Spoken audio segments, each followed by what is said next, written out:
Hello and welcome to our monthly melt of the month of August. I'm Tim. It's August 2021. Correct. And I'm Doug. And we're going to start today here with our fives, Yeah. as we always do. And thank you for watching. And this will be a segment, or Tim also puts it out as the whole thing. Yep. If you feel like watching an hour and a half or 2 hours all at once. Yeah, it's in the background. Yeah. So this month for our fives, I picked the topic. Yep. After lots of deliberation and deciding what I wanted to do. I decided we'll do our top 5 publishers. Game publishers, not like book publishers. No Random House or Macmillan. Gold books. Yeah. So this is the top 5 game publishers. And we'll start with Tim and his number 5. My number 5 only made the list because it has my favorite game of all time, and that's Starling Games. They make games such as Everdell, which is my favorite game, which didn't justify pushing it up on the list because there are other games I haven't really played. Well, the company that makes my favorite game didn't even make my list. Yeah. But, they've had some big name games out there. They have Alien Frontier, King's Forge, Black Orchestra, Archmage, War of Whispers, which we own and we get to play. It's on our shelf of opportunity. Yep. And they have like 2 other fairly big name games.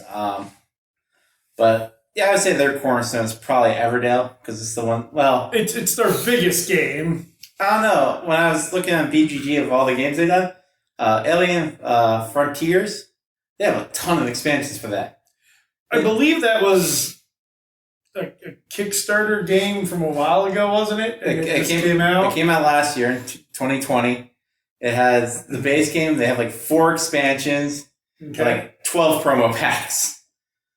I don't know anything about it. It's not a game that looks interesting to me. I'm not a big fan of space-themed games. Just something I don't care about. Yeah. But, Everdell bumped it all the way to my number 5, and that's Starling Games. So my favorite game of all time is Baseball Highlights 2045, which is Eagle Griffin Games. Mm-hmm. And that was not enough just to make the list of publishers. There's some other Eagle games that I enjoy, but again, not enough to make them my top 5.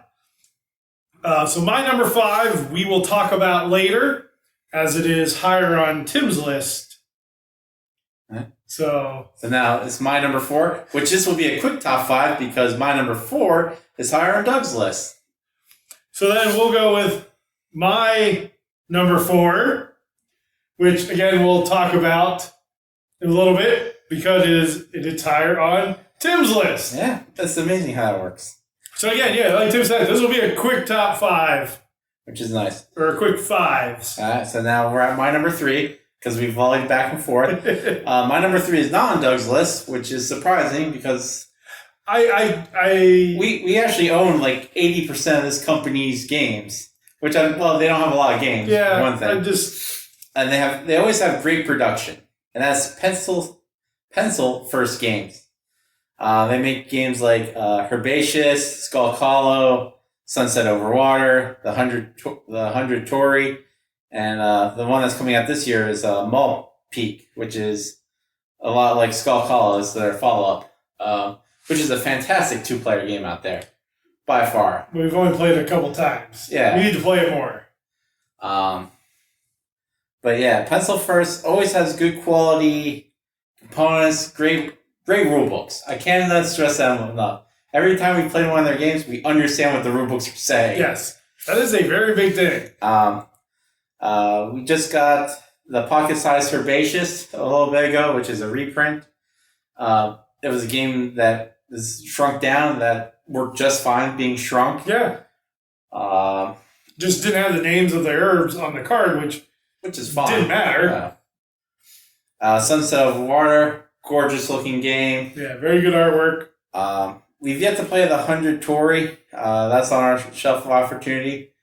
It looks like a streamlined version of what's that other Japanese game that is like gardens that you build that we own, that we play. It is, yeah, it has like the little pagodas you set Tang up. Garden? Tang Garden. It's like a very streamlined Tang Garden I've read in reviews. But other than that, yeah, Pencil First Game does fantastic work. I think they only make like 20 games right now, so they're fairly new in this industry. But everything they've done so far, I think, has really been on point. I'm really excited to see what they do next. So that was my number 3, Pencil First. And my number 3 is not on Tim's list, and that is Yellow. Some of the games from Yellow that we've played and I've enjoyed. Bunny Kingdom. Yeah. I thought that was a lot of fun. I would like to try with more players. Yeah, it wasn't great. 2 players, but still wasn't bad. There's a lot on that board by the end of the game. King of Tokyo, which is fun with lots of people. Yeah. It's a great game when you have 4 people playing. It's a good dice chucking game. Yeah. I just want to chuck dice. It's really fun at that. I'm not very good at it. Sea of Clouds, we played, and it was okay. Is that the one where you're transporting things? No, that's I forget what that one is now. Sea of Clouds. It was an airship game. Oh, okay. We played it a long time ago. Yeah, no, you mentioned it. And Oceanos, which I thought was very fun. And I really like the artwork on that. Yeah, that's a good looking game. Yellow just has a lot of stuff out there that's cool looking. And I enjoy their stuff when we play it. Mm-hmm. But that's my number 3, Yellow. Yeah. And my number 2 is Doug's number... my number 4. Doug's number 4. This is my number 2. And that is Button Shy. Yep. Button Shy Games is a fantastic little company outside in New Jersey somewhere. Yeah, so it's close to us. 2.5 hours away from us, something like that. But they make fantastic wallet games. Little 18-card games, like Circle the Wagon. We just played Death Valley, Sprawlopolis. You're taking all my games. Well, you can say something. say a couple. Well, I don't think you have any other ones. I have Arcane Bakery Clash. All right. And Find Your Seat, which is Find Your Seats I have. Which is a unique 3-player game. Yeah, and Why I Otter. Yep. Which is like a rock, paper, scissors type card game. Seasons of Rice. Mm-hmm. Which I gotta find our copy of that somewhere in the house. Mint Julep, which apparently angers you. It has a printing error. It's not a printing error. It says go back 3 things, and then it has the arrow 4. It's a Tim error. It's a printing error. Tim doesn't feel like horses can run backwards. They don't run backwards. They fall behind the pack. So you never watch a race and be like, why is that horse all of a sudden running backwards around the turn? But we enjoy Button Shy games. Mm-hmm. We have quite a few of them. I think we've only had one that we both agree we didn't care for. Yeah. I think it's because it was trying to do way too much. Yeah, it was a wrestling one. Yeah. But, we had that, like, house rule things because the rules didn't explain it very well. Yeah. But by far, Sprawlopolis is an amazing game. Yeah. Probably their best game. Mm-hmm. That Tussie Mussie's good. Forgot that one. I was going to play Rage More yesterday. I forgot to do it because it's a 1-player game where the feature to count down is how many cards are left, and you're trying to beat cards and complete quests. It looks interesting for a 1-player 18-card game. Did we back Agropolis? Agropolis. You said we did, but I haven't seen it, and it hasn't come in. So I'm guessing you did. Yeah, we have Agropolis. That's the farming Sprawlopolis. Yeah, it hasn't come to our house yet. There are people, I think, have gotten it. So Might not. Are you sure you backed it? Yeah. We'll see. Well, no, if it's an expansion, I have... No, it's not an expansion. Okay, then it hasn't come... It's a standalone. Yeah, it hasn't come to us then. But yeah, it's just like Sprawlopolis, which, again, Button Shy, if you haven't played these wallet games, check them out. They're a lot of fun. And quick games. Yep. Everything's pretty quick. Even Arcane Bakery Clash, which I thought would take a long time, because it's a back and forth. And I guess it could take a while, depending if you're able to pull off right combinations and stuff. Gain life and so. But I thought it was a fun game. So that was your number 2. Yep, so that's your number 2. So now we are at my number 2, which is probably the biggest production value of any company on the list. Well, I mean, they do make small games, but not very many. Yeah. This is a lot of plastic coming at you most of the time. And my number 2, basically for just the games I have written down here, is CMON. Okay, let me see if I can figure out the games you have written down. Well, you can look at my list. I can't see it from here. All I see is scribbles. I'm assuming you probably have the Grizzle. Yep. Because you love the Grizzle. You got that one. Probably have Massive Darkness. Yep. You probably have Second Tide. Well, Rum and Bone, Second Tide. And do you have 5 listed? Yeah. What would your other 2 be for CMON? One is not a minis game. One's not, so it's a small box game. No. No? It's just a regular game for them? Yeah. What regular game do they have? Gizmos. I guess that is CMON. Yeah. That's a mini. Marbles are mini balls. Yeah. Yeah. Marbles are mini. It's an engine building game. Yeah. And I enjoyed it. And what was your 5th one? Marvel United. Oh, yeah, that's CMON. Yeah. I don't know why I forgot that. Some reason I thought that was a different publisher. But yeah, CMON, lots of plastic, miniatures. Gizmos, I just enjoyed the engine building aspect of that. And once you got your engine going, building combos with that. Marvel United, I think, is a great gateway game. Oh, yeah. As a co-op game. We've had fun every time we've played that. And we haven't even delved into the expansions, really. No. There's so much there. Massive Darkness, I know a lot of people hate on Massive Darkness. I'm not a dungeon crawl game person, but I enjoyed it. And Rum and Bones, only got to play it one time. We now own it. Yep.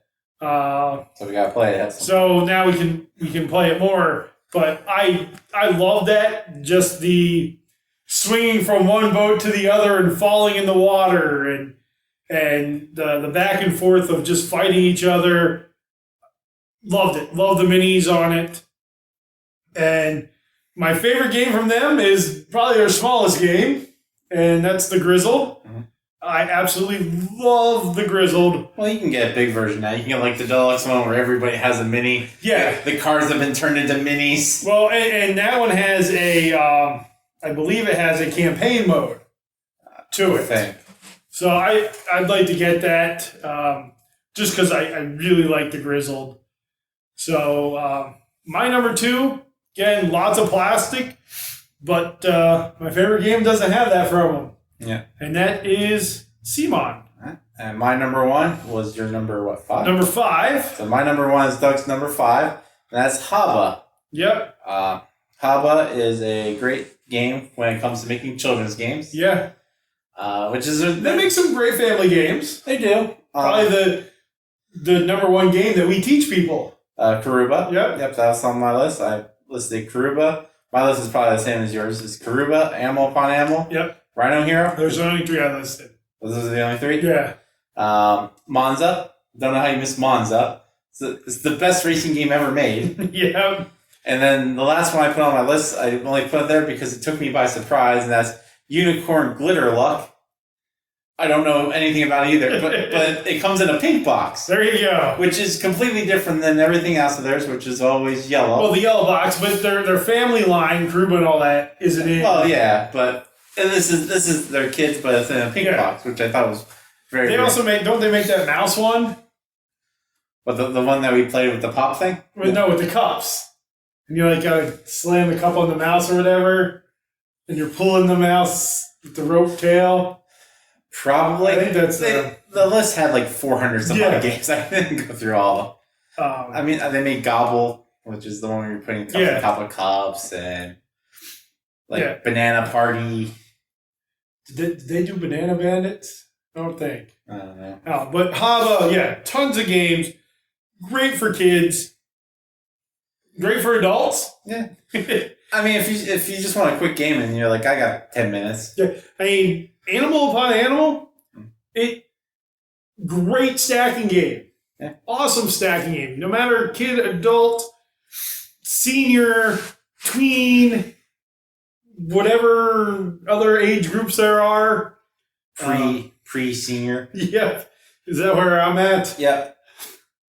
Again, Rhino Hero, great stacking game. Yeah. And Rhino Hero Super Battle. What did we play a couple months ago? It was like Valley of the Vikings or something. Yeah. There was like bowling. Yeah. Yeah. Smack the ball and have to knock over the barrels. Yeah. And like we said, Karuba is probably the game we've taught the most. Yep. And easy to teach, easy for people to pick up, just a lot of fun. Mm-hmm. Yep, and very expansive catalog if you can speak German. Yes. I think there's twice as many German games as there are American. Or if you know German or have a German translator. Yeah, I'm sure you could just figure it out. Or just make up the rules. Yeah. They're kids' games. Yep. You can house rule everything. Yep. So that was my number 1, and Doug's number 5, Haba. And my number 1 is Blue Orange. Which was my number, what was that, 4? 4. Yeah, it was Tim's number 4. So I'm guessing you had Brave Rats. Yep. On yours. Bricks. Yep. King Domino. Yep. Queen Domino. Nope. I didn't list that one either, but I figured. I also have Battle Sheep. Nope. I have Dr. Eureka. Nope. Longhorn. Nope. New York 1901. No. My other 2 were Photosynthesis. I forgot all about that one. And Planet. We haven't played it yet, but we really want to. I really want to play it. Yeah. Blue Orange may be the publisher that we played the most games of. Yeah, probably. I mean, well, because we played every game that I listed. It's 1, 2, 3, 4, 5, 6, 7. And then Queen Domino's 8. Photosynthesis is 9. Yeah. You know, I'm sure we played other Blue Orange games. Yeah, that one where you like the 2 Japanese family with the list on like top. Nia or Naya. Ona, O-Y-I-N. We played the N-I-Y-A one, Naya or whatever. Yeah. So, Blue Orange, ton of great medium weight games. Yep. I would say they're a step above Haba. Yeah. I would say they're like middle school age up. Yeah, I mean, I thought Battle Sheep was fun. Brave Rats is a great 2-player game. Yep. It's basically, if you haven't played Brave Rats, I believe you did an unboxing of Brave Rats on our channel. It's just war. Fantasy with War. Different powers for each card. Yeah. Bricks. Is Connect 4. Connect 4 with... You can either connect by color or by symbol. Yes. Or you can do it by both. Yeah. It's very thinky. Plus, the colors work well for us, even though it's blue and orange for the company. Yep. That's our high school colors. Been really weird if they would have colored the bricks something other than blue and orange. These yellow and green bricks they have. Dr. Eureka, good kids game. Is that the one where you're tipping things into it's the little beakers and the balls you're trying to get? Yeah, I played that when we were out there at Gen Con. Yeah. Because I beat a bunch of people one-handed. By cheating. Longhorn we own. New York 1901 we played. Yep. And that's fun. King Domino, great game. We actually like it. I like it better than Queen Domino. Oh, it's way better than Queen Domino. I think Queen Domino makes the game unnecessarily tougher. Just changes it. Yeah, because you're like, oh, now I gotta focus on these special red things. Or they'll give just you more points. Skip that entire part of the rule book, like yeah. When we were playing with the one person, he just skipped that entire middle section of the rule book. But really enjoy a lot of Blue Orange games. That's why they're number 1 on my list. And my number 4. So leave in the comments what publisher is your favorite. Do you have 5 favorite publishers? And if you have just a favorite publisher, put down what your favorite games are from them. Yeah. Also in the comments below, if there's a top 5 that you'd like to see us do, don't forget to put that in the comments, and we might do your top 5 next month. Yep, you never know. For crowdfunding this month, I'm going to start first with a game that's been getting a lot of positive feedback through Kickstarter here. That is Flamecraft. Flamecraft is a 1 to 5 player game, which is a worker placement game where you are a merchant of a sort, and you have dragons go out and get stuff for your shop, and then you come back, and the goal of the game is to have the best shop at the end of the game.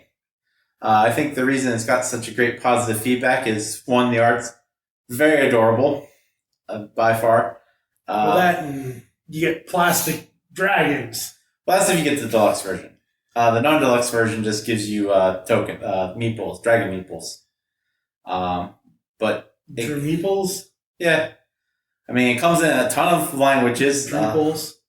It's the first game that I've seen where they're pushing that. You can get it in Korean, Portuguese, Hungarian. It's by Cardboard Academy, which I don't know anything else they do, which I think they do one other game. Don't quote me on that. Hit 3 created, I'll tell you. Okay. Not that. Hit down that. They've created 3 games. Let's see what else they've created. Cardboard Academy. They have also done Loading.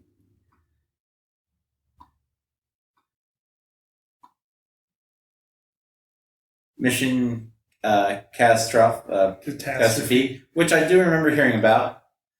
As I remember, it's a game where you're like on a spaceship and it's being hidden by asteroids and you're trying to keep it together. And the other one here is Cardboard Academy Essential Elements, which it just looks like it's pieces to upgrade by the definition. But back to the game that I'm talking about originally is Flamecraft. Like Doug said, there are miniatures on it if you back at the deluxe version. This game will be live on Kickstarter until September 2nd. And let me see if I can find some price points here, because I always like to do that. You can get the base game here for $39. That comes with the standard edition and all the Kickstarter exclusive items. Or if you want to back it at the deluxe edition at $79, that gets you the deluxe edition of the game, which comes with the meeples. It comes with the upgraded tokens for the things that you're getting, like bread, diamonds. It comes with a really nice insert. Comes with all the unique Kickstarter exclusives. Game trays, so everything goes nicely in the box. And I think an upgraded mat, because the game isn't a board, it's a rollout mat, which is an interesting choice, I would have to say. But yeah, it looks like a fantastic game. I think I've only played a couple worker placement games out there. It's not a category we play a whole lot of, no. But the ones we do, I always find enjoyable. There's add-ons you can get, like you can get a plushie, which I've noticed a lot more games doing that. That you can get a plushie of one of the characters. But it has reached its goal, so it has funded. So if you want to back this game and it looks interesting to you, it will back, because it has raised over $1 million now. That $1.5 million. Yeah, just I think that whole project looks great. And the dragon theme of it, I think, helped push it to the $1 million mark. The art on it. Yeah, I wonder if it gives the artist name here. Because I know in the video it says the artist name, which it's interesting how they introduce the artist, because they're like a world-renowned dragon artist. And I looked at some of her work before, and she does some very detailed dragons like you see in like the side of like a van, like super high-end detailed stuff. But that's not what the game goes with. It goes with like a Sunday morning comic kind of look, I would say. Yeah, I'm surprised they didn't put the artist's name anywhere that I can find it. But yeah, whoever the artist is, I can't remember her name. I'm sorry that I'm not seeing it. Does a really great job with this game. They've been doing a lot of videos on YouTube where she just sits down and draws the cards there while answering questions. Yeah, like there's some of her regular stuff. Nothing like the game. What made the game very different. Yeah, it's a very cutesy artwork. Oh, there it is. Sandra Tang. That's her name. But, yep. That's Flamecraft by Cardboard Academy. Okay. So my first game, and I had to look up since Tim decided to go all fancy and give you a price point. People want to know. Is another very popular game right now in the crowdfunding world, and that is Wild Serengeti by Bad Comet. And its price point is $52. Okay. Which that should get you a copy of it and saves you $8. So I guess retail will be $60. Sounds really good. And you'll get all the stretch goals. And man, does this game look awesome. So Wild Serengeti is a game inspired by the plains of the Serengeti. Okay. This game combines puzzle solving with elements of set collection and engine building, and creates a very unique strategic experience with that. Has incredible artwork, has 3D components. I believe there's a rocker, something like that. Yeah, I remember looking at it. It has like a... Sort of like the tree and everything. Though I think the rock might serve a purpose. Yeah. I'm not sure. I haven't looked that too deep into it. And it says, and detailed animeeples is what they're calling them. Animeeples. So it has, I think, very simple rule set that's easy to learn. But I do believe that through it, it's going to be strategic enough for more hobby gamers. So there's the card artwork's awesome, and it has very variable player powers. Okay. Various events happen, and gives a lot of replayability to the game because of those. In each turn, you perform an action that will discover or move an animal. So you either discover an animal or move an animal. You place the animals on the map in a pattern to complete a scene card. Okay. So they have to be in a certain order, and it completes one of your cards. Okay. Scene cards supply icons or rewards when you complete them, and you come up with your own strategy to find a winning combo. It's, some games have, you almost need to do it this way to come up with combos to get cards to win. You need this, and this. To me, it seems like there's multiple strategies to get the combo of cards you need to win. There's specialist cards that have their own abilities.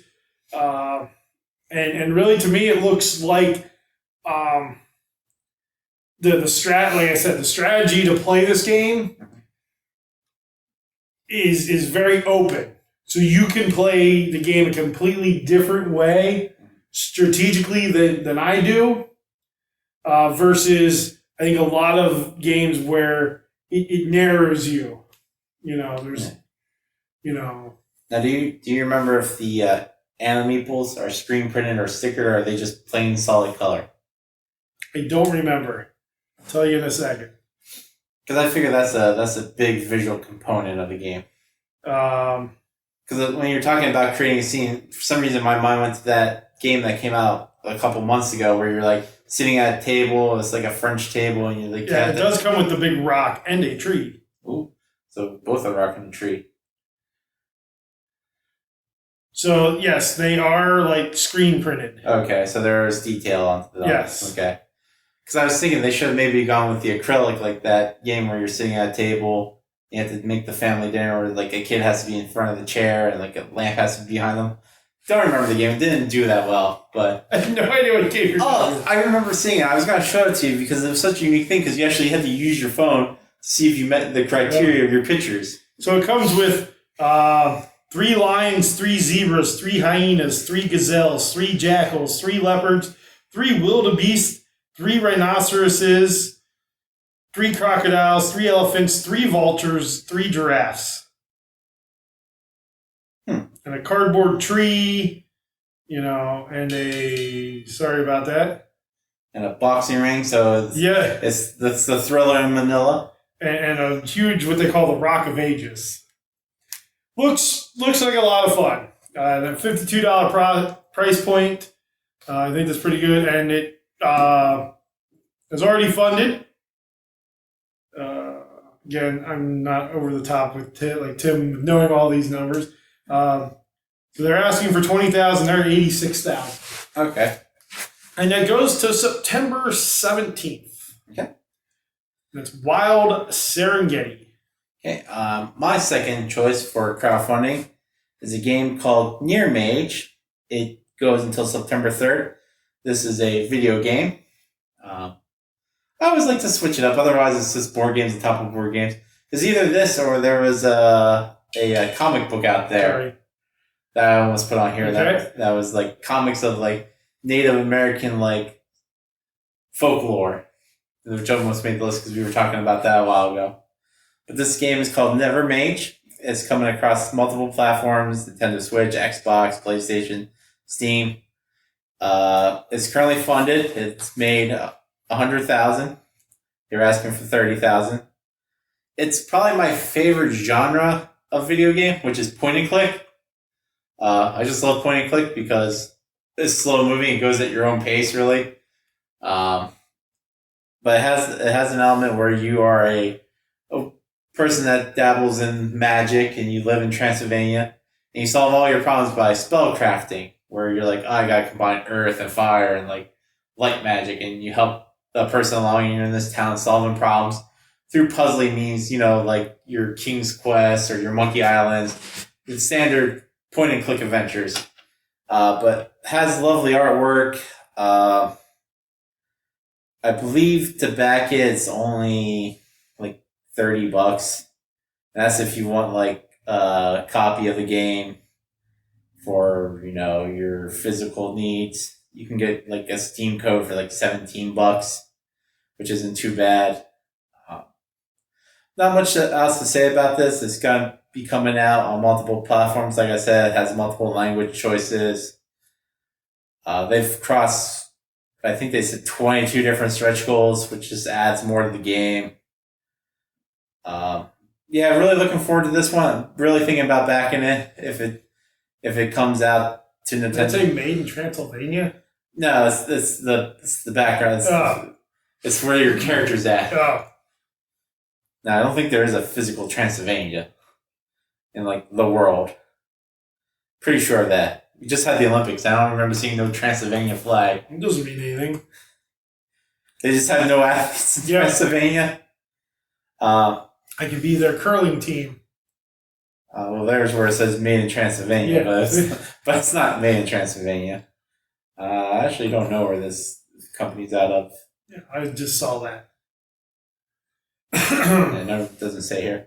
But they're out of Romania. See? That's where Transylvania is. Yeah, I guess. But yeah, that's my number 2 Kickstarter of the month. Well, not Kickstarter, crowdfunding of the month. Yes. And that's Near-Mage. All right. So I'm looking at all my paperwork for this.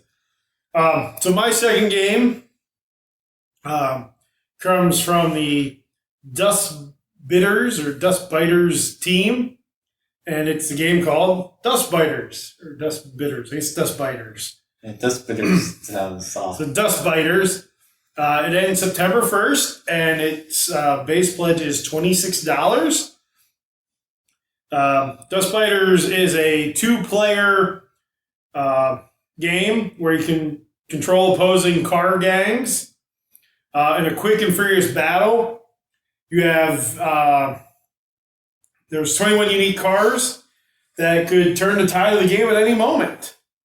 The objective is you win by destroying all of your opponent's players' cars, or the game is immediately over as soon as one player has no cars remaining in their convoy.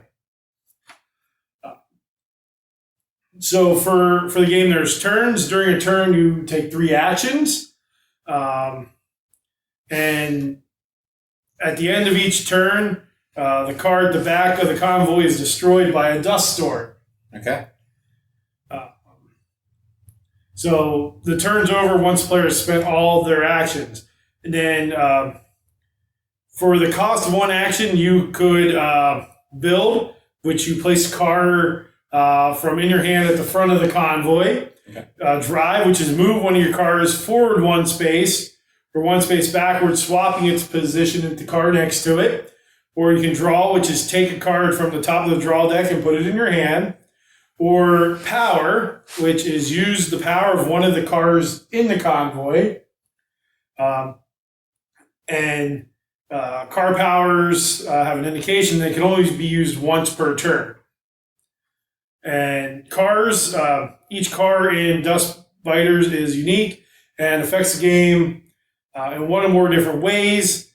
There's bikes and horses are also part of this. So you have bikers and horses that are also cars. Quick build a horse. Yay. And when a car is destroyed, you throw it in a scrap heap. Like you do with a car. Yeah. Standard car procedure. It just, I like the artwork on it. Mm-hmm. To an extent, I think it's got this unique, like 1980s Mad Max looking cars. And you know, for me, I like 2-player games. Mm-hmm. 2-player filler games, and that's a lot what this feels like is a 2-player filler game. So that's Dust Biters by the Dust Biters team. And again, it's $26 and ends September 1st. So you want to jump quick. And my last crowdfunding game for this month, I'm super excited about. I'm really questioning about backing it, mainly because I don't know who I play this with. It's Avatar Legends, a role-playing game. It's a role-playing game that takes place in the Avatar universe, not the weird blue alien movie, but the cartoon Avatar. Takes place in the... Never seen either one, so... Oh, it's probably my number 2 favorite cartoon of all time, behind The Simpsons. And big hot take, I think Korra is better than the original version of the show, which I know a lot of people don't like the sequel show, but I think it's a whole lot better. Well, it's not a whole lot better. It's just as good, because they're both excellent versions. But in this role-playing game, you choose which element that you follow, like air, water, earth, fire, or mechanics, which apparently is now an element. Yeah. You can be good at building things. Why not? It's from Magpie Games. You can get... Did they do the Legend of Korra? Is that the same company? What, that made the show? No. Magpie Games, that Legend of Korra Avatar game. Oh, that box game? I don't think that was them. It's been a couple years since that game came out. But I think some other company did that game. I know the bending game, the bending battle game. I remember almost backing that, but it just didn't look... No, they've done Root tabletop game and Urban Shadows, the tabletop game. Root has a role-playing game? Yeah, almost anything has a role-playing game. So yeah, back to Avatar Legends, a role-playing game. You can get in at, I won't say the base level, because the bottom level, where it's still all digital, is a whole lot cheaper. The all digital is... sorry about that, my computer's jumping all over the place. The all digital copy is going to run you $20, but if you want a physical copy of your main book, the dice, like side quest books, and some other little fun knickknacks, is going to run you $75. That comes with the core book and all the stretch goals, plus a copy of the... So you do notice Tim's games are all, or his crowdsourcing is all expensive stuff. No, it's only expensive. Like, if you can be cheaper, you can get, the digital Oh yeah. video game for cheaper. You can get this for $20. Yeah. The only one that's expensive, sort of, is Flamecraft, and that's if you get the deluxe version. But yeah, fantastic show. Love the series. I would love to role play in this game, but I think I would be forced to. I think if you buy, you're almost gonna have to DM it because unless other people buy around you and you're like, hey, let's play this and sit down. So it's not something I think I would want to DM more than I would want to play. So that's the only thing that's really holding me back from back in this. Other than that, I think if I had a group of friends I know that would play this, I would absolutely love to hop in and play this. But yeah, the show made a big return last year during quarantine. Apparently, it chopped Netflix's chart for the most consecutive weeks in a row, the top 10. Wasn't me watching it. I don't think I've ever watched an episode of Avatar. I rewatched the series when I knew it was on Netflix. It's a great show. But yeah, that's my number one crowdfunding game of this month, and let me get the name right here. Avatar Legends, the role-playing game. It is live on Kickstarter until September 2nd. It is safely funded. It has raised, what is that, $7 million? Yeah, $7 million? $7.5 million. Whoa. Yeah, they were only asking for $50,000. A lot of people love this show. The show came out my sophomore year or junior year of high school. This has to rank up there with gaming for most raised. Oh no, I think Exploding Kittens raised $147,000 or something like that. Yeah, this is nowhere near 147,000 is less than 7 million. 147 million. No way. This is nowhere near the top of Kickstarter raise. You look maybe 1 month. You look at CMON. Almost every CMON makes into 10 million. So maybe 1 month. What we need to do is just as a side thing. It could be. Well, let's look at the top 5 all-time Kickstarters. One's like a watch. I remember that. No, I'm talking games. Oh, okay. That could be your off-topic. That's not an off-topic. Things that made more money than we've ever made is an off-topic. That's most anything. Yeah. Yeah. Child with paper wrapped. So wait, you're saying you're surprised it made $7.5 million? Yes. It's a role-playing game. People love role. You got Dungeons and Dragons. Yeah, I know, Pathfinder. I bet. Has anything D&D made $7 million? Probably. That just blows my mind. There's a He-Man role-playing game out there. Is there? Yeah. If it existed... how have I not seen it, and why do we not own it? Here's a simple rule for you. If it was a cartoon in the 80s, there's 100% chance there's probably a role-playing game. You could probably get Gem the role-playing game, Care Bear the role-playing game, Smurfs the role-playing game. Why do we not own these? Well, because we need people to play, because you really don't do a 2-person role-playing game. Yes, I'll control this role-playing game scenario. You're like, who else is playing? Just you. I would play by myself. Well, that's even harder to do for role. Yes, I know all the things that are going to happen, so I'll be surprised when I let me know when these things happen. If there is a He-Man Masters of the Universe role-playing game... we need to find it. Type it up on your phone. I need my phone for... I'll look that up while you're doing your thing. Bye. All right. So, anyways, moving on. My final crowdfunding game this month is called Backyard Chickens. It's not quite funded yet. It does have 15 days to go. It funds on... or it ends 8/13, I believe, somewhere around there. It is by August Games, and it's $35. Backyard Chickens is a deck building game for 2 to 5 players in which you compete to raise the best flock of chickens. Each round you collect eggs, purchase supplies, raise baby chicks, and care for your chickens. And it's not as easy as it sounds there. There are hungry possums, bad kittens, thieving foxes, harsh winters. So the game sort of fights against you. So it goes over 4 game phases. In the first, all the players do it at the same time. You collect eggs. You collect the eggs from all your face-up chickens, place them into your egg baskets, and after your eggs are collected, mature any face-down chickens in your flock by turning them face up. And you have happy chickens, content chickens, sad chickens, and runaway chickens. That sounds like a game itself. So the chicken mood determines a lot of things with that. There's thirsty chickens because you need to give your chickens water. And you mature chickens, which means you make them grow up.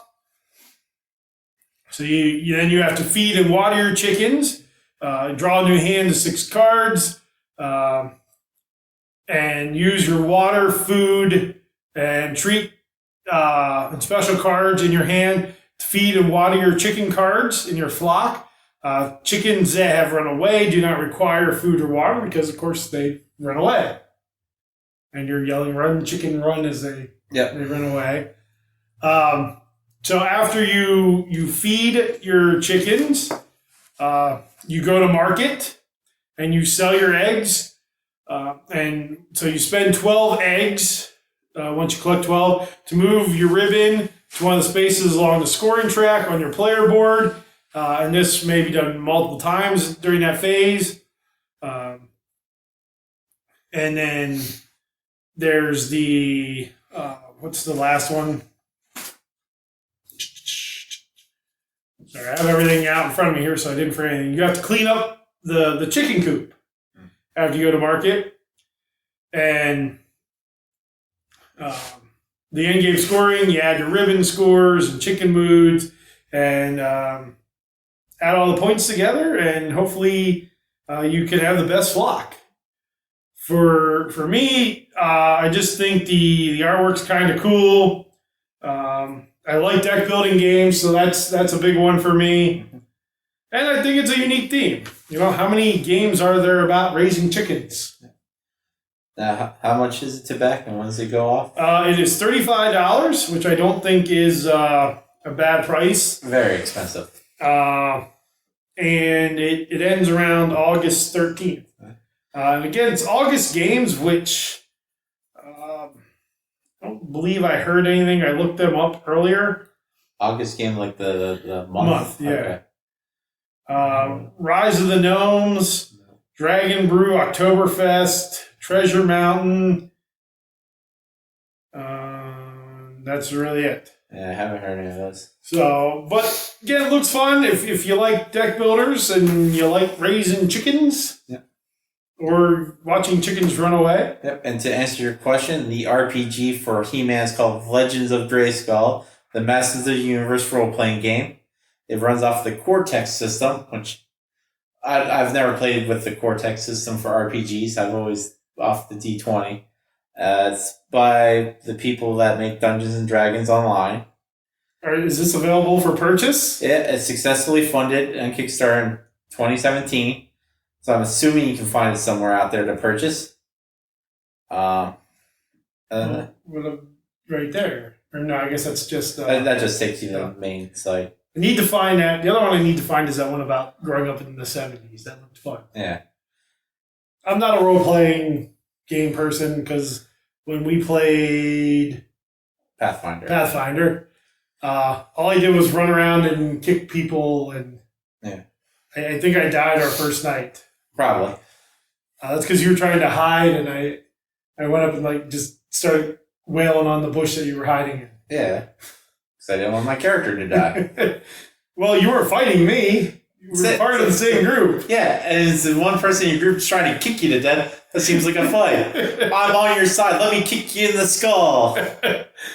I was just having fun. Mm-hmm. But anyways, that's our crowdsourcing for August 2021. Let us know in the comments what games that you might be backing. Yeah. If you think any of the games that we suggested may interest you.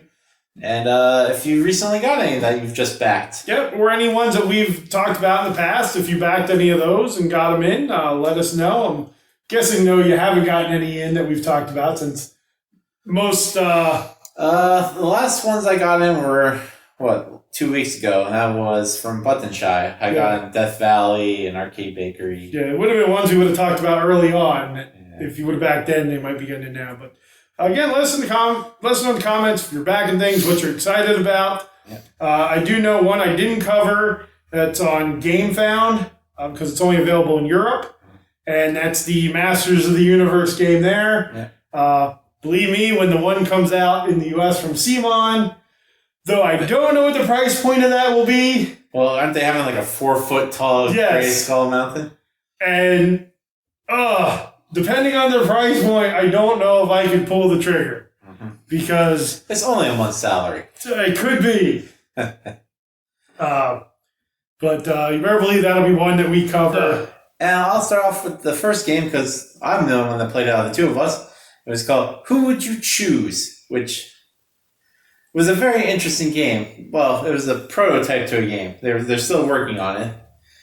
And it's a game about choosing the person you would pick to take care of all your stuff after you pass away. Like taking care of how the will gets done, where you get buried, stuff like that. I know what happens if something happens to me. Nothing will get done. I'm sure there's things that will happen. I mean, I did learn something interesting from this whole scenario because this was ran by a person at the med center. Apparently, you can write down like what you require and give it to your doctor, and they keep it on file. What do you mean, like what you require? Like, you know, if you want to be cremated, stuff like that. Where you want your cremations like to be sent to, like what funeral home, whatnot. Yeah, it can be. Yeah, like I thought that'd be something you give to your lawyer, not like a doctor. Well, but apparently they keep it on file for there, which I thought was weird. I thought you were just going hit by train. Hit by if they can find any pieces of me, more power to them. But it was a very interesting game to say the least. It's a very serious topic that they didn't want to make you feel serious or sad about it. So it was in the style of a Jackbox game where, you know, a standard party game that you play on an app, but they're also making a physical board because the one person on the team says, you know, it has to be a physical game to count as a board game. Yeah. And, like, it involves one person rolling a dice, and that gives you the number card that you take to ask the question. Then you spin a dial to give you the type of person that your answer is. Like, if you were on an airplane that was going down, that you were flying, spin, what celebrity would you like help talk you, you know, onto the ground? And then you sit there and you write your answer. And then did you have an answer for that? Who was my answer? Well, we spun in the select section we got was Arthur for that. So I put Beatrix person? Whoever. Beatrix Potter? Potter, yeah. Beatrix Potter was my answer. And then next to that you had to write down a person that you know. And you did this 10 times and you couldn't repeat a person that you know in any of the 10. So after you, Dad, and like Jenny and Josh, I had to make up like 6 other people. None of us are authors. Well, no. One answer had to be like the thing that you spun, like celebrity, public figure, blah, blah, blah. And then next to that was like a person that you know in real life. Oh. And you never told anybody the real life answer. And then you went around and you gave your answer, and then... if you're as confused as I am, it's okay. Well, like I said, it's a prototype. So you read your answer and like, this is my answer. And everybody in the group be like, good answer, you get a point. Or, oh, that's an okay answer, 0 points. Or, that's a stupid answer, -1 point. So, if you'd be like, oh, my brother Doug... No, you don't give the real life answers. Those ones stay secret. Those are just for you. Oh, so if you'd be like, the person I want to help talk me down is Morgan Freeman because of the docile tones will help me... Yeah, then you choose yes or no. Like, one of the questions like, you're going pants shopping. What superhero would you want to go pants shopping for you? And one person in our group picked The Flash. Because they're like, I hate the pants shop, and they could do it fast for me. Oh, that's a good answer. You had to go yes, no. That's a good answer. I went with Bruce Wayne because he's rich. Therefore, he can buy my pants for me. Yeah. I'm still thinking of this celebrity to talk you down in an airplane. Well, it was Arthur. Yeah, but you said celebrity first, so maybe think. The guy that I'd pick for you would be Bobcat Goldthwait. Yeah. And then... Could you imagine that? If he knows what he's doing. So you went around and everybody did 2 questions. So, we were in groups of 5, so we had 10. And then you tallied up the points, and then whoever had the most points was the winner. And then, like, okay, the game's over. And it's like, no, there's one more question after the winner's been announced. And we're like, okay. And the last question is like, okay, now think that you're dead. Now look at your 10 names. Now pick one of those to tell them that you want them in charge of what happens to you after you die. Well, and then I'm like, okay, then what do we do? And they're like, nothing. That's how the game ends. I'm like, what? Well, if you put Bruce Wayne down as an answer, that'd be the guy I want. He's rich. No, you have to pick from your list. Yeah, but if you were the guy who put Bruce Wayne... Because then the person that was writing is like, okay, now look at your list. Now pick a name on that list that you trust, taking care of everything that you've done when you pass away. I'm like, okay. And she's like, okay, now call them this afternoon and tell them that you wish they to do that for you. I'm like, well, how would you call Bruce Wayne? You're calling the person you know in real life. Oh, I thought it had to be... I told you there's 2 lists. List A, which is the funny answers that the group knows. And then every question has an answer B, which is somebody in your real life. Like, I missed that part completely. Okay, so shopping for pants, I would put I would choose, I don't know, Dad. Because why not? I haven't used them on my list yet, and I can't repeat. And then Bruce Wayne is your funny one, because he's rich. Yes, and those are the ones that we answered. Okay. So at the end, we'll have 10 funny answers, and then... So what if you don't have 10 real-life answers? If you don't know 10 random other people, then you're out of luck. Like I said, after I named you, Dad, Jenny, and Josh, I had to come up with 6 other people. So after those people, I'm like, okay. And then she's like, okay, now choose one of those 10 people off of the list of your people that you know in real life. And then think hard. Who do you want to take care of all your affairs after you pass away? Who did you pick? What? I picked you. Of course. Well, because she's like, oh, you have to call him. So I just acted like I was calling him, like, must be at work. Because I'm like... Wait, you were supposed to call them right then? Yeah. What? Because I was like, Doug, I'm going to die. It's inevitable. We all die. I need you to take care of my stuff when I'm dead. Do that. Well, I already know that nobody gets anything. Well, I'm assuming most of my stuff will have to be sold to pay off my debt. My many, many debt. It was interesting because there was a mother and a son there, so the kid's answer was the mom, so he didn't have to call, which was easy. Like her answer. I should have signed up and went to this. No, you didn't miss much. It was kind of really stupid because then she's like, "I want feedback," and me and John, or John and I guess, grammar here. John's made a couple board games in real life. We're like, yeah, you're trying to make a game about a serious subject, but you're so scared of making it serious that you go so far the other way that has nothing to do with it, because the very last thing's like, okay, now remember, you're going to die after playing this game, probably, at some point in your life. Be sad about that and solve this issue now. We were like, it should have been something through the whole game. Well, remember, if there's a pack of cards where you have a 1-in-1 shot of getting something, you don't get it. Yep. I mean, so that means you got a better shot of never dying? Because they wanted to be a party game, so I'm like, okay, if it's a party game, most likely you'll probably know somebody in the group you're playing with.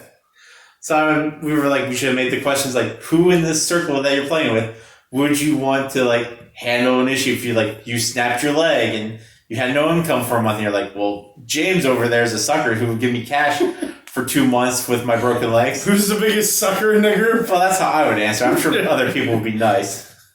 I have to go to the hospital. I'd be like, well, Jeff lives near the hospital, so it wouldn't be that much of an inconvenience to pick me up and then drop me off, because then he's right there at his house, kind of thing.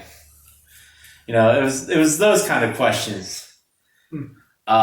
It is a game that's being made by the government, because it's funded through the Association of Elder something. She's like, yeah, we tend to play this game a lot in retirement homes. Well, that's a great thing for a retirement home. And I thought to myself, well, at this point they should probably kind of already have their affairs in order. She's like, yeah, but we really want people to start thinking about this. I'm like, And then put it in schools. Make it like an elementary school shelf game. Who wants to play? Here, call little Sally and let her know that she's now in charge of taking care of everything. Well, they're like, we want people to think about it earlier on. I'm like, well, kids, you want to play Candyland?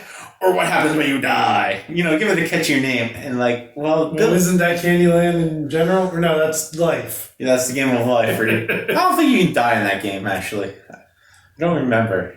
So that was what? Who would you choose? Who would you choose? There's an app on your phone that you can download this game, but you can't play it unless you're at one of the events because they have to give you a code to unlock the app.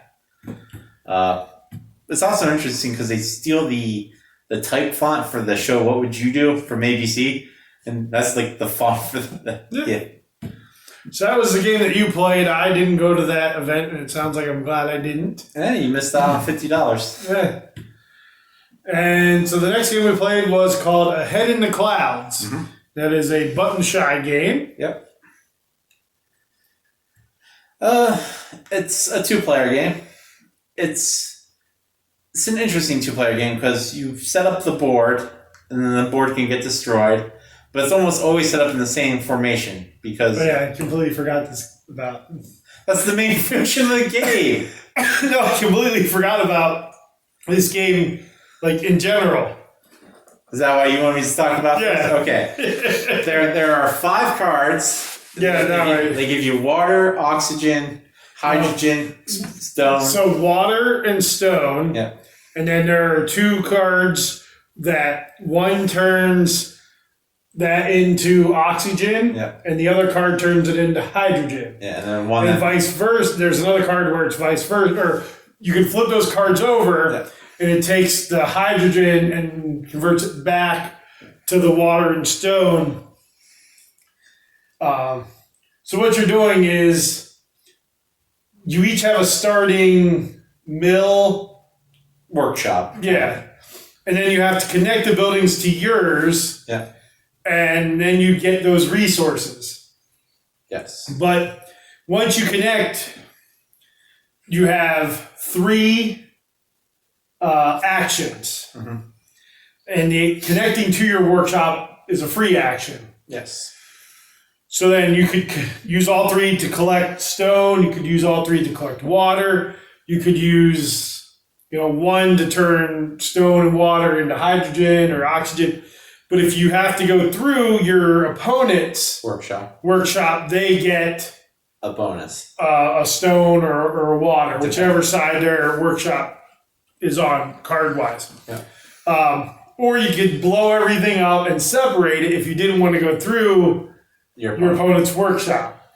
So it's really only one way that you could set up the board. It was in an H format. Yeah, that was the only way. So if you were the second player in the round, if you wanted something that your opponent had already attached, you had to use a bonus to blow it up or give them a resource. I thought it was okay because what you're working on doing is collecting the resources for contracts. Correct. So like one of the contracts was 7 stone. One was 6 water. One was 2 of everything. Yeah, 2 of everything. One was like 3 hydrogen and 3 oxygen.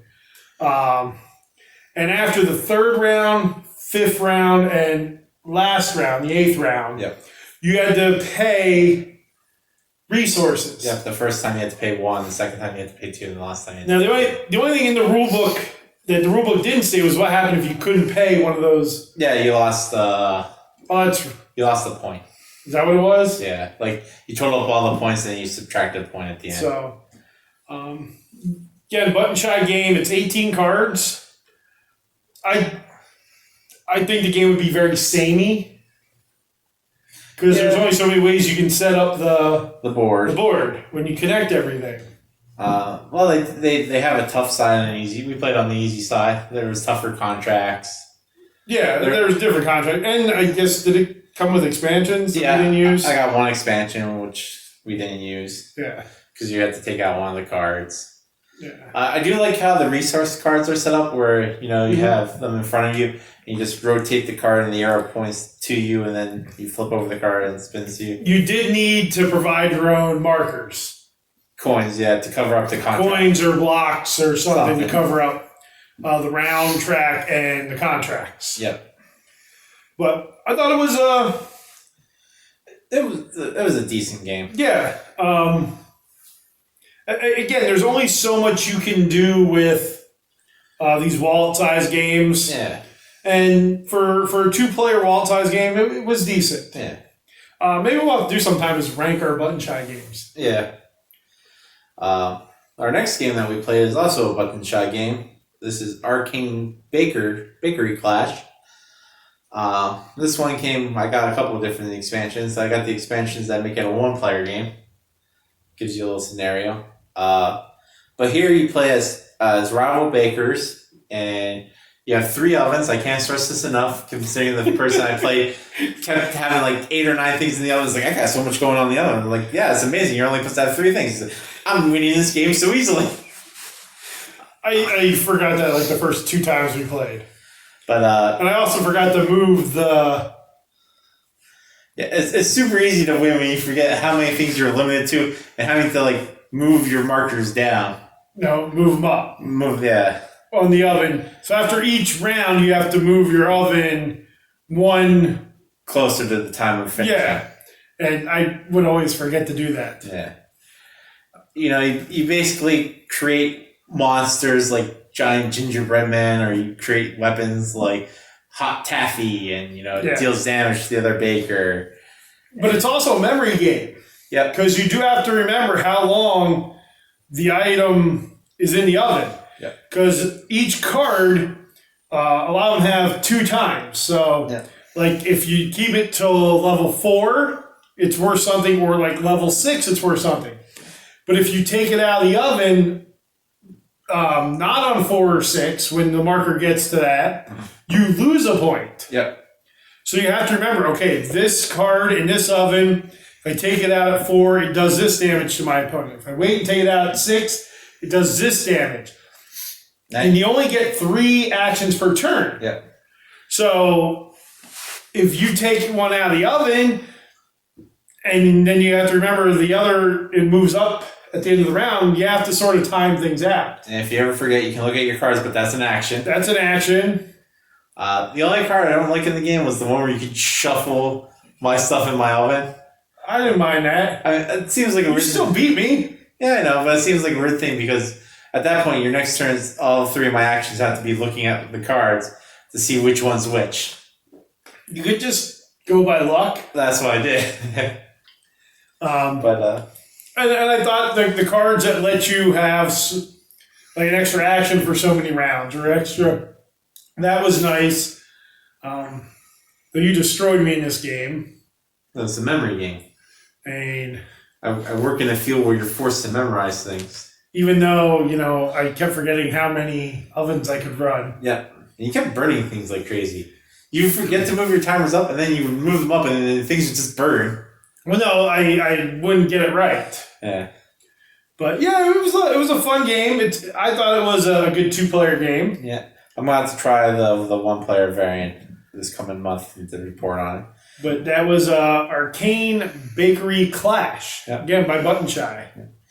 And then our last game that we played for this month, we didn't get a whole chance to play a lot because busy time at the park for you. Yeah, working was tons and tons of hours. It's another. So hopefully this coming one will have lots of games. So the last game we played was another button shy because it also came in with the other ones at the same time. And it's Death Valley, which I think was the strongest of the 3 that we played. I really enjoyed this game. And considering I thought I was getting destroyed in it, we finished pretty close. Yep. You still beat me. Yep. But you're building a scrapbook of your journey. Yep, you're going on a road trip and then scrapbooking them. Yeah. So you have a journey where you take either the face-up card or the face-down card of the draw pile, and you put it into your journey. And then every card has a different scoring feature in it. And so one could be, if this is placed next to a card that has a rock symbol, it is worth this many points. So you then, one of your actions could be to take from your journey and move that card into your scrapbook. Yep. And it's sort of a push your luck too. Yep. Because, yeah. There are 5 symbols on the cards. You have sun, rock, water, light, I think desert. Yes, no, animal. Animal. And each one has a certain amount. Like, I think animals, there's only 3. Then rock was like 4. Yeah. And you can only have 2 in either row at any time. You can only have, total. Total. You can only have 2. No, it was 3. 3 you busted. Yeah. So you can only have 2 of them total between your journey and your scrapbook. If you ever got 3, all your journey cards would go away. They go back into the draw deck. Into the draw deck. So you have to be like, okay, I have, like, in our case, there's only 3 animal cards. I had an animal, you had an animal. So I'm like, well, the next time animal comes up, I'm going to take it because we can never bust an animal. Yeah. And, the cards have that, and they also have, some cards have stars, which are worth points. If they're in your journey row. Yeah, if you keep them in your journey, unless you have one card of mine has them score if they're in your scrapbook. Yeah. So it's like, what is that, Blind Man's Draw? Where it's like mermaid, hook, cannon. Yeah, dead man's draw. Yeah. Yeah. And you can't. Because it's sort of press your luck, because if you have 2 of the same symbol in your journey in your scrapbook, and the face-up card in the desert is one that matches, you don't want to take that one. Mm-hmm. You want to take the face-down one, but again, you're pressing your luck. So you really have to manipulate, because like I had a card where I scored points for the cards that were underneath it. Yeah. And I was able to hide a lot of the symbols. Mm-hmm. So that didn't hurt me as much. The one that hurt was when I got things in place and you had that I had to clear my journey. Yeah. And so it's very card manipulation, very thinky. Oh, yeah. For 18 cards, I think it's 16 because 2 cards were, or 17 because 1 card was like an 8. An 8. But it was an 8 on both sides. Yeah. With the same You need side. a little standee to put in the middle. But very thinky. I enjoyed it. Out of the 3 we played, I think that was the best. Yeah. So my game of the month, I'm just going to start doing this as my game of the month. Yeah. My favorite out of the ones we played would be Death Valley. My least game of the month, the thing I'll be negative on this channel. Who would you choose? They're going to be like, Death Valley. No. I mean, meh. It was a prototype game, so it was going to rank well. So that's the games we played for August of 2021. Yep. If you for this month, I've got to choose, and my off-topic this month is jobs. America is going through a big job issue. Yeah. A lot of businesses want people to work, and a lot of people want paid to work. And there's that impasse where employers don't want to pay reasonable salaries. So made me think about all my past jobs, which I've had a fair number, all of them in the culinary field. I was thinking about them because my current job, which I start back work this coming Tuesday, it'll be my 11th year working at this job, which is by far the longest I've worked at any job. I think the shortest I've worked is 2 hours, which, I didn't get a paycheck for. Yeah. But I can say every job I've had involved in the culinary field somewhere, from back of the house, all of them back of the house. I don't think I've ever had a job in front of the house at any point. So my goal growing up was I wanted to work in kitchens because everybody told me computers were the way of the future. You need to know how to compute if you want to work. And I said, well, I can hold a knife. And back then, robots couldn't. But slowly robots are going to take over my career. Well, there's now that hamburger flipping robot. Yeah, well, as long as I don't have a job that's all hamburger flipping, I'll be fine. So, when I was thinking about my job, I started off as a steward, where all I did was receive food coming in. Mm-hmm. Then I went from there to a baker. From there, I went into a short order cook, working for Kreider's. Then I worked at a buffet, an old country buffet. From there, I had a job at a school, at Dauphin County Technical School. I worked at a fast food place, Sonic. Falls under their category. I've worked at a pizzeria for 2 hours when they hired me as a manager and told me they were going to put me in a different position. I told them, no, thank you. I've worked at a summer camp for 3 weeks. Mm-hmm. And then I currently work at an elementary school. And that runs the gamut of my job, all in kitchens. So out of all of them, what was your favorite? It'd be a short order cook at Kreider's.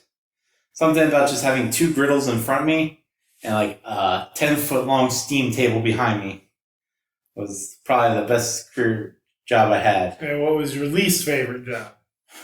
Probably Old Country Buffet, because they have the record of most consecutive days worked in a row. I worked 4 months in a row without a single day off when I worked there.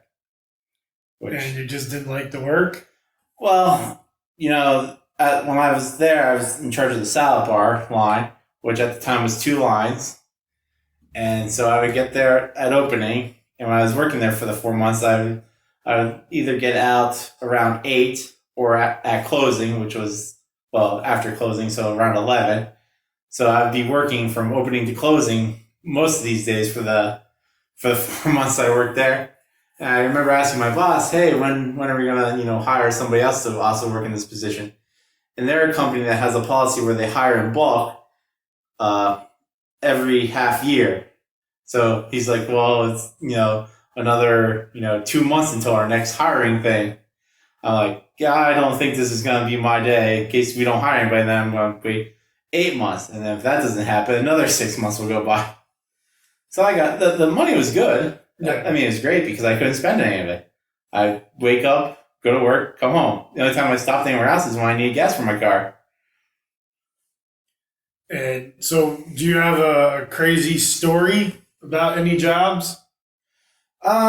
Any crazy stories I have about jobs is when I got injured, which happens a lot in the culinary world because, you're surrounded by knives and ovens and... Well, what's the craziest story? Probably when I lopped off the top of my thumb on my left hand. That was at my best job, Kreider's. I was cutting onions and the knife just got away from me. And next thing you know, my left thumb is now a little bit shorter than my right thumb.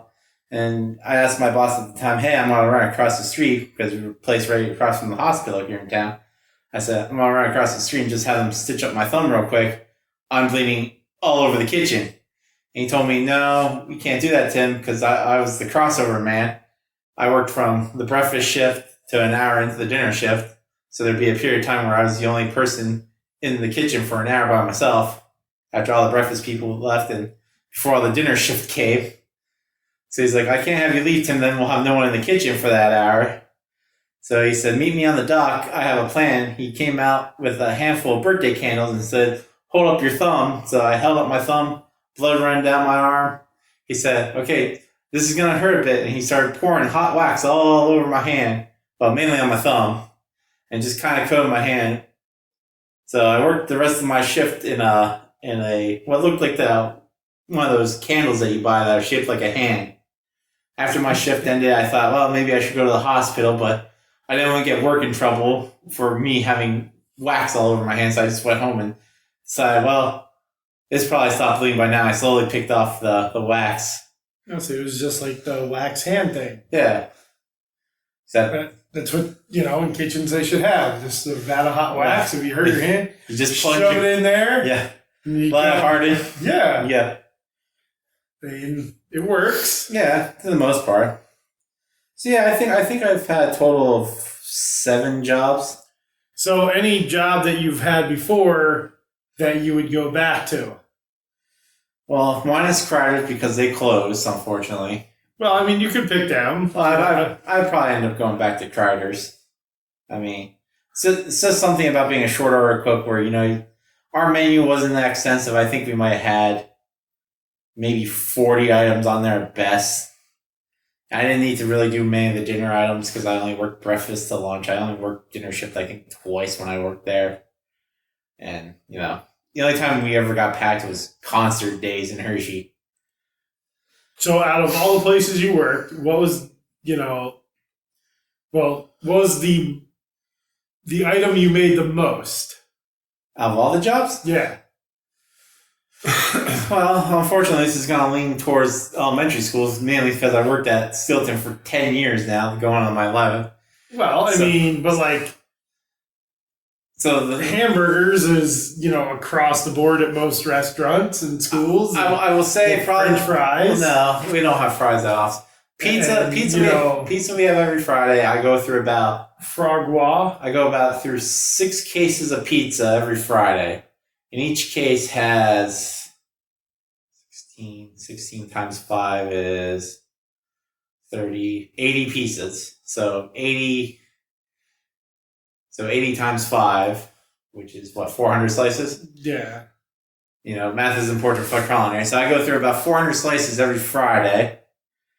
So yeah, so you figure 400 times every week of school, times that by 10. Okay, so outside of schools, what was the item you made the most? Outside of school, it probably had to be omelets, because Cryers would be my second longest job. And during the breakfast shift, I was the omelet guy. Not ambrosia salad? Nope.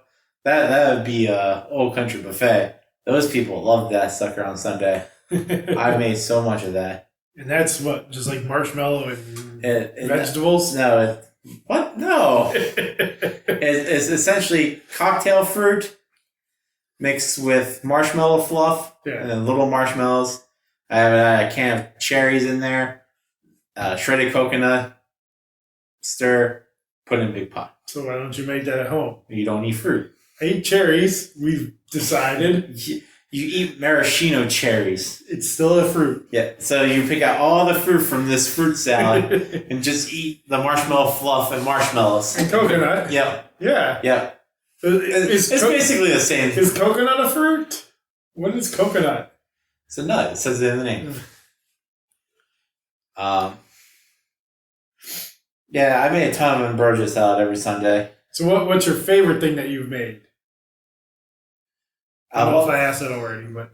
favorite thing I've ever made while cooking? At a job. Yeah, that's what I mean. We used to make these really nice cookies when I used to bake at Messiah College. They were a chocolate peanut butter chip cookie. There was chocolate chips and peanut butter chips in the cookie. They always came out pretty nice. Well, except for mine. The baker there hated me because I wasn't a baker by trade, but that's where my internship led me. So for baking and cooking, is there a huge difference? Yes. And what is the difference? In cooking, if you mess up, you can always slap Band-Aids on things. If, let's say, I, for some reason, put a cup of salt in a soup when it's supposed to be a teaspoon, and I just misread it as a cup. Well, that would be terrible. And I don't know how you could misread a teaspoon for a cup. Well, you get those fancy European teas that are like, do swoop. So, well, that soup's not ruined.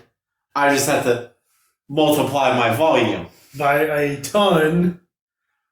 Where I guess you could do that with baking, but the problem there is when you add things in baking, they react right away.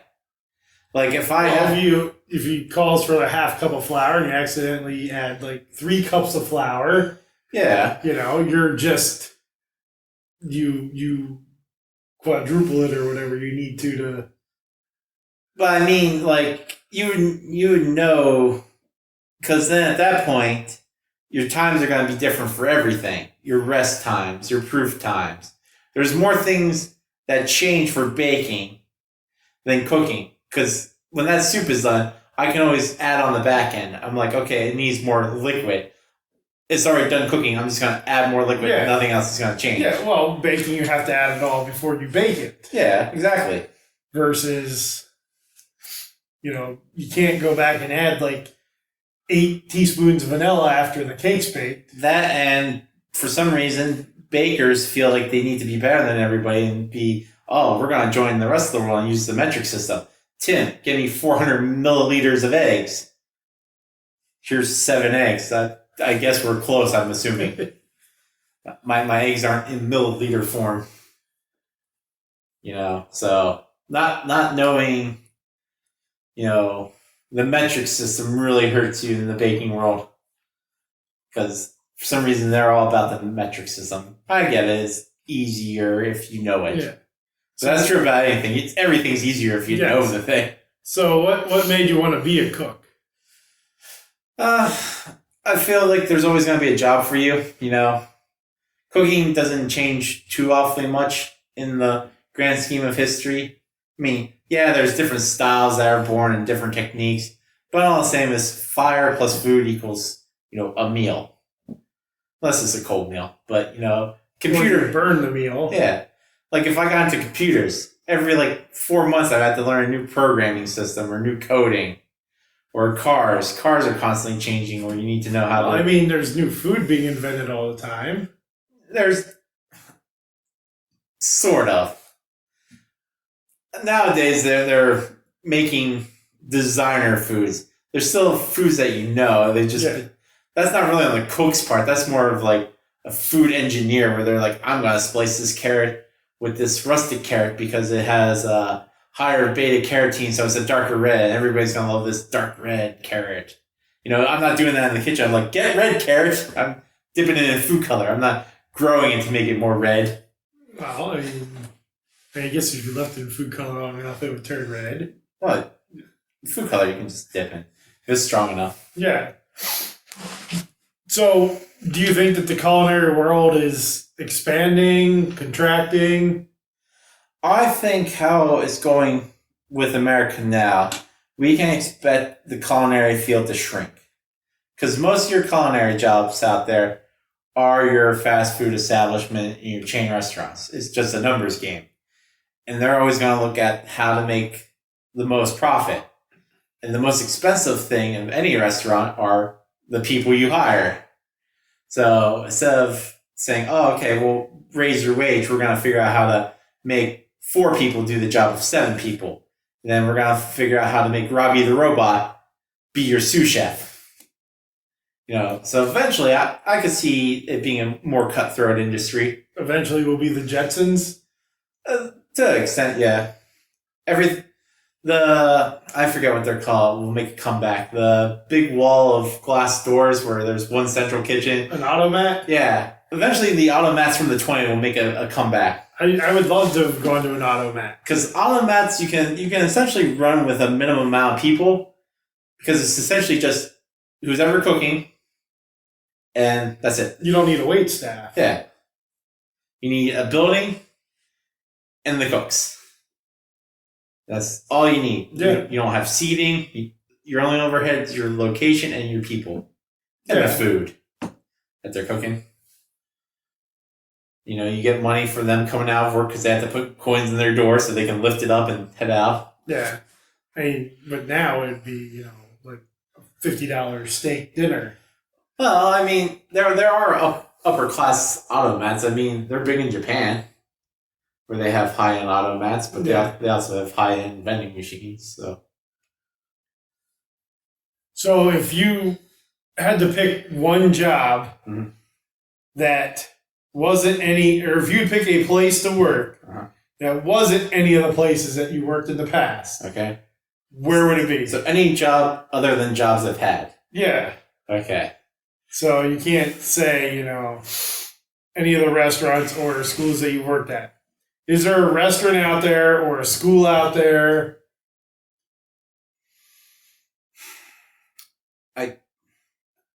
I've never sat down and been like, man, I really want to cook for this restaurant kind of thing. I wouldn't mind cooking for, and this is just a generalization, this isn't a specific place, a cafeteria for an office building. I've done that. I mean, with a temp agency. There's no more low pressure job I can think of. One of the ones I was in, yes, there was no pressure. It was very laid back. One of the ones they sent me to, I felt like it was the most high pressure job I ever had. Is that because of the people?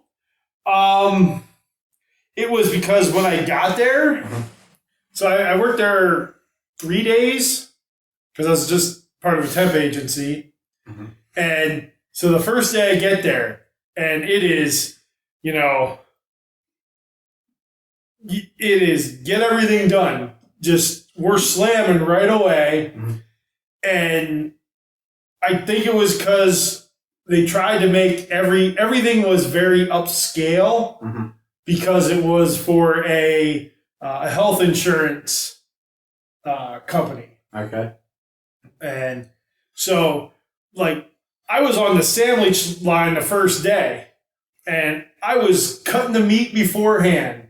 So we sliced all the meat and cheese that morning. We cut the vegetables. Everything was cut and prepped right beforehand. That's how it normally goes. Yeah, but you go to like, I think of like a Subway or where it's prepped not like right before the meal. I mean, Subway still does some prep before. They do. But so we had that, but everything was very artisan. Like all the breads were artisan, and you had to bake. We had to bake the rolls that they came out like 5 minutes before lunches started. They wanted like fresh, warm rolls. And I'm like, who wants a warm roll with their sub? Like the sub roll was still sort of warm. Yeah, I wouldn't mind that. But it was everything was artisan, and I don't know. It was just so different than the other one. It was, it wasn't laid back. Were they higher volume? No, it was less. I don't know. That would be stressful then. Maybe it's just because it's not a thing that you're used to. Like, if I would have walked into it, I might be more attuned to it. I just don't know. Like, and I guess part of it is because everything there was fresh made. The soups were fresh made in the morning. It wasn't, they ordered soup in. Yeah. They had a person that just did the soup and salad bar. Like, and the salad, the lettuce for the salad was not like came in bags and they opened the bag and put it on the salad bar. I mean, there was a person prepping all that lettuce. All the tomatoes were cut and diced. That nothing was pre-ordered like some places. Yeah. They made the croutons. Okay. Like, they just didn't buy croutons. They made bread, and then leftover bread would be turned into croutons. That's how you lower your yield.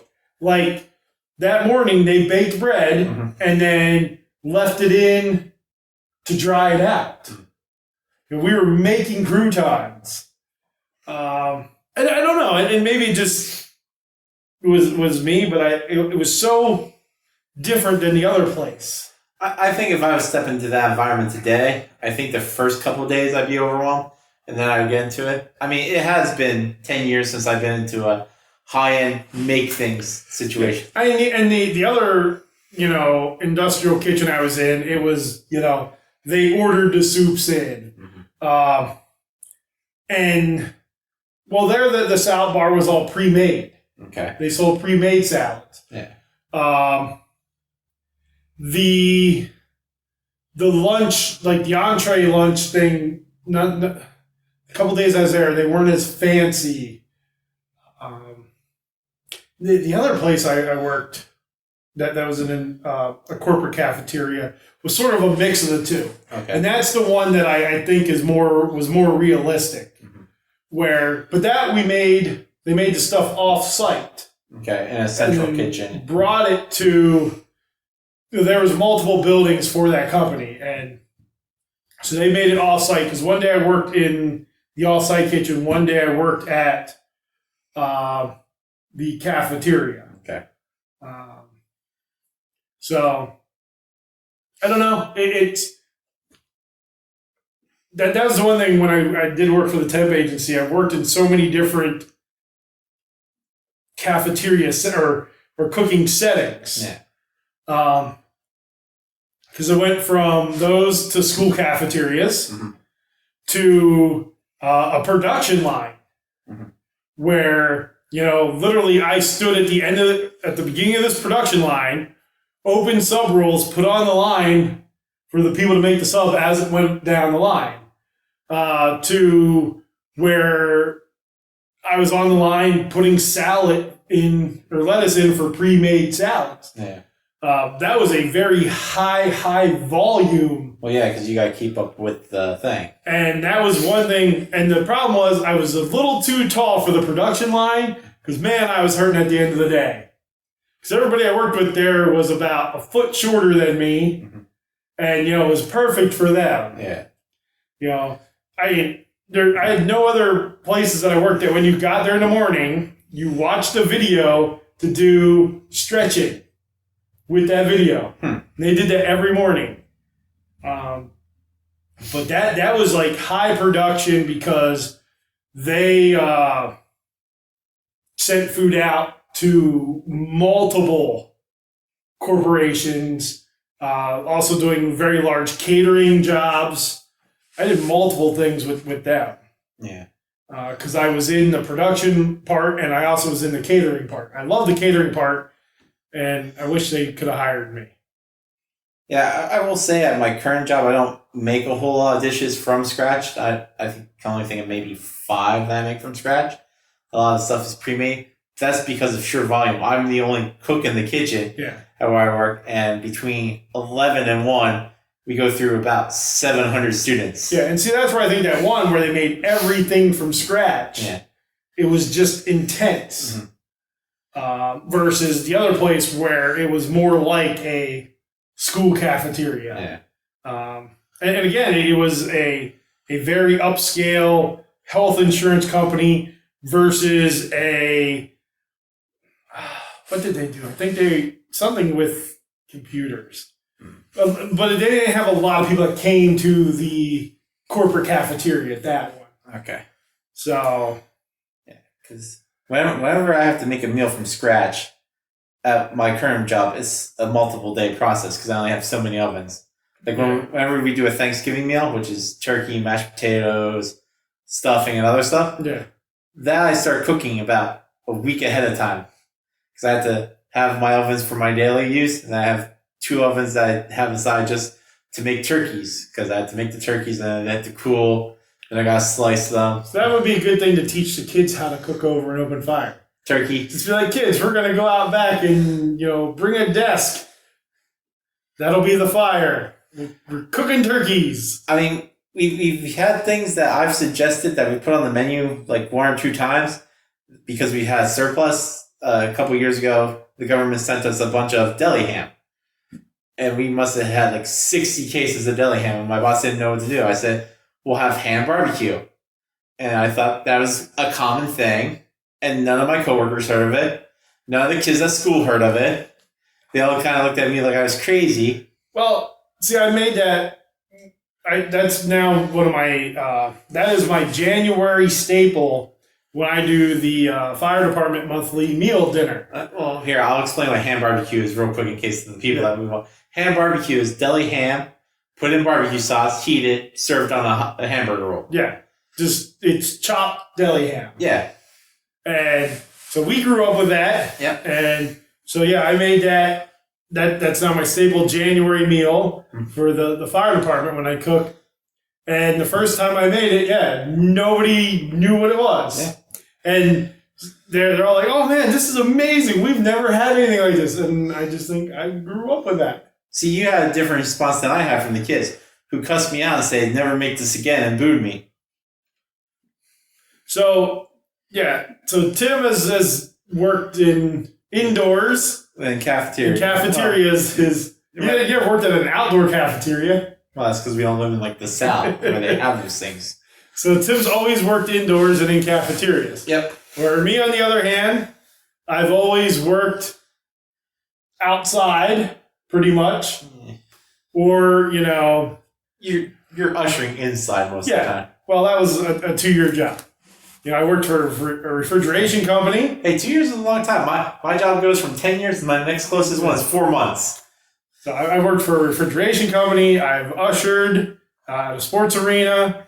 I worked for a lawn care company. I worked ground maintenance at a private school.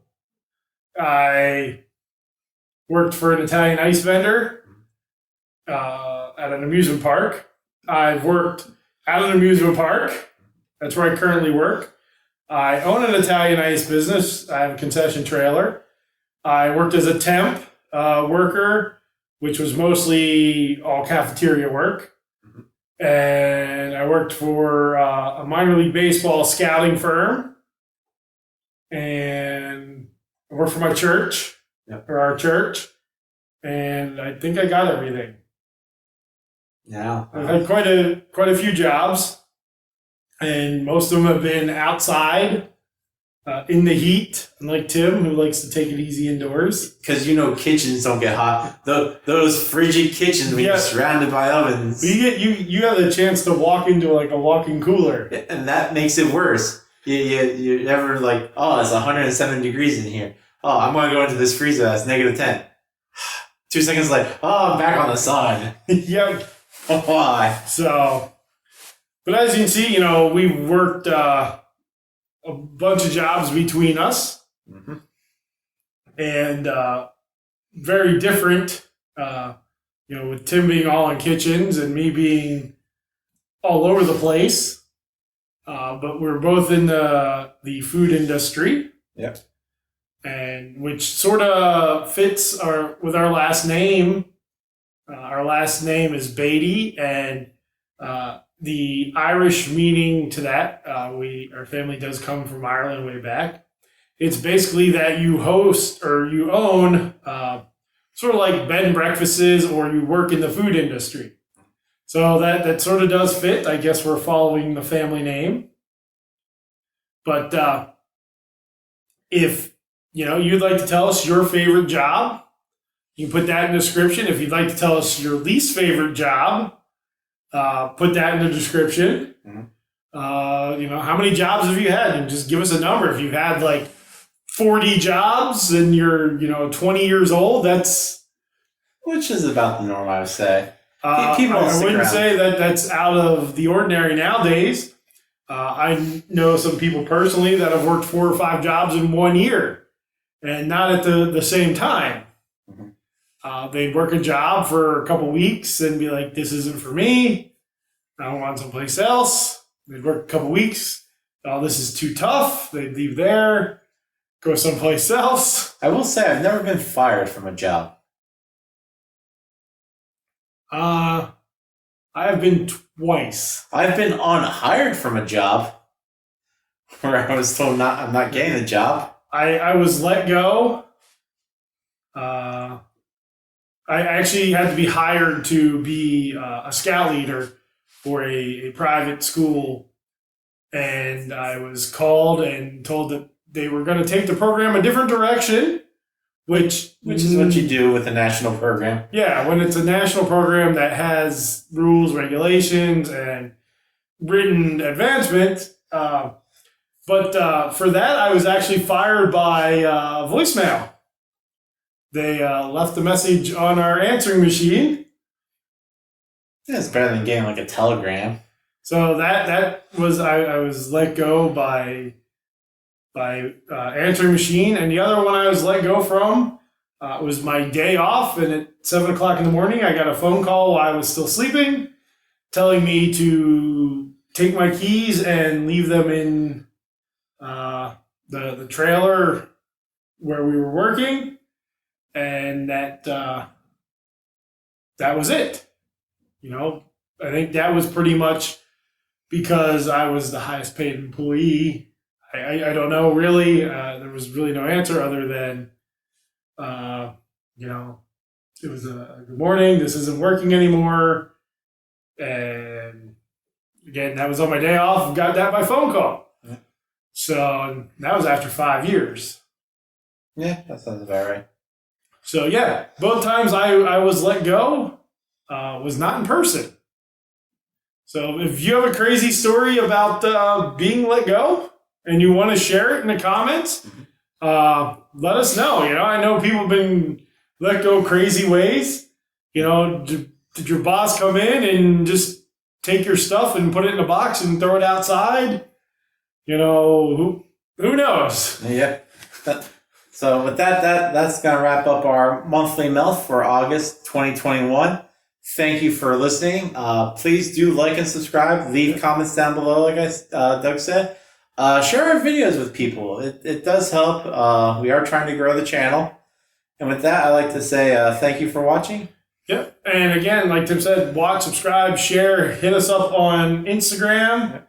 And if you have any topics you'd like us to cover in off topic, let us know in the comments.